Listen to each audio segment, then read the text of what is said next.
IMF मुआहदे की धज्जियां बखेरी गईं तो इसने हमें आड़े हाथों लिया, नाक से लकीरें निकलवाईं। वज़ीर आज़म शहबाज शरीफ का इस्लामाबाद में तकरीब से खिताब। वज़ीर आज़म का सैलाब मुतासरीन से 2 माह के बिजली के बिल ना लेने का ऐलान। सितंबर में भी 300 यूनिट बिजली इस्तेमाल करने वाले सारिफिन पर फ्यूल एडजस्टमेंट चार्जेस ख़त्म कर दिए गए। वज़ीर आज़म शहबाज शरीफ ने दौरा बलोचिस्तान के दौरान कहा कि सैलाब मुतासरीन अफराद से अगस्त और सितंबर के बिजली बिल्स नहीं लिए जाएंगे। वज़ीर आज़म ने सैलाब ज़दा सोहबतपुर में मुतासरीन से मुलाकात भी की। कॉल दूंगा तो हुकूमत बर्दाश्त नहीं कर सकेगी। कई नोटिस और अदालती हुक्म के बाद इमरान खान खातून जज और पुलिस अफसरान को धमकियों से मुतल्लिक मुकदमे में JIT के सामने पेश हो गए। पेशी के बाद मीडिया से गुफ्तगू में कहा, ये जानते हुए भी कि मुकदमा मजाक है, कानून के एहतराम में पेश हुआ हूँ। एक तरफ सियासत से रोका जा रहा है तो दूसरी तरफ पार्टी को कुचला जा रहा है। JIT की जानिब से चेयरमैन PTI को सवालनामा भी दिया गया। मुंह जोर मंचर झील ने 500 देहात सफाई हस्ती से मिटा दिए। 24 घंटों के दौरान 20 बच्चों समेत मजीद 44 अफराद जाँ बहक हो गए। सिंध में सहवन और भान सैयदाबाद को सैलाब की मजीद तबाहकारियों से बचाने की कोशिशें जारी। सैलाब से 150 देहात ज़ेरे आब आ गए। भान सईदाबाद और मेहड़ के रिलीफ कैंपों में 2 खवातीन और 1 बच्चा चल बसा। सऊदी अरब और मुत्तहदा अरब अमारात से इमदादी परवाजें कराची एयरपोर्ट पहुँच गईं।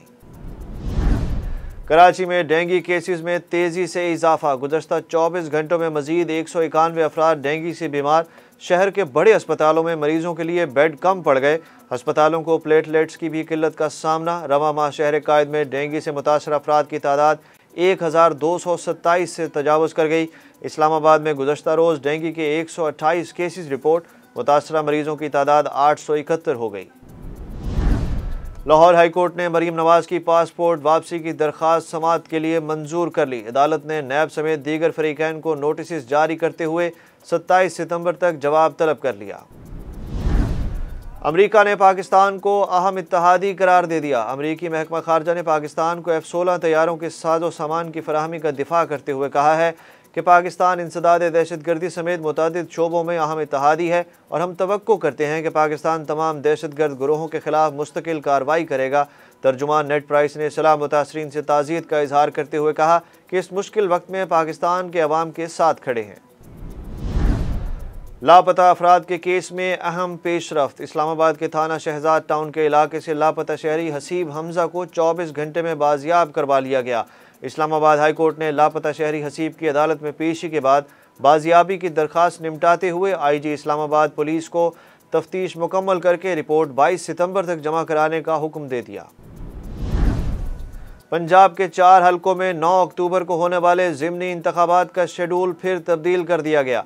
NA-157 Multan, PP-139 Sheikhupura, PP-209 Khanewal और PP-241 बहावल नगर में पोलिंग 9 अक्टूबर के बजाय 16 अक्टूबर को होगी। इलेक्शन कमीशन ऑफ पाकिस्तान ने यह तब्दीली ईद मिलादुन्नबी की वजह से की। नोटिफिकेशन जारी। पाकिस्तानी रुपए के मुकाबले में अमरीकी डॉलर की कदर में मुसलसल इजाफा। इंटरबैंक में कारोबार के अख्ताम पर डॉलर 2 रुपये 40 पैसे महंगा होने के बाद 234 रुपये 32 पैसे का हो गया। ओपन मार्केट में डॉलर 1 रुपये महंगा होने के बाद 239 रुपये पर जा पहुंचा। T20 रैंकिंग में बाबर आजम दूसरी से तीसरी पोजीशन पर चले गए। ICC ने T20 रैंकिंग जारी कर दी। बाबर आजम की रैंकिंग में 1 दर्जा तनज़्ज़ुली हुई। मोहम्मद रिजवान की बल्लेबाजों में पहली पोजीशन बरकरार। इंग्लिश क्रिकेट टीम 17 साल बाद कल कराची पहुंचेगी। पाक इंग्लैंड सीरीज के प्रैक्टिस शेड्यूल का भी ऐलान कर दिया गया। इंग्लैंड की टीम पहला प्रैक्टिस सेशन जुमे की शाम करेगी, जबकि हफ्ते को पाकिस्तान और इंग्लैंड दोनों टीमें प्रैक्टिस सेशन करेंगी। पाकिस्तान और इंग्लैंड के माबैन 7 T20 इंटरनेशनल मैचेस पर मुश्तमिल सीरीज़ का आगाज़ 20 सितंबर को कराची से होगा।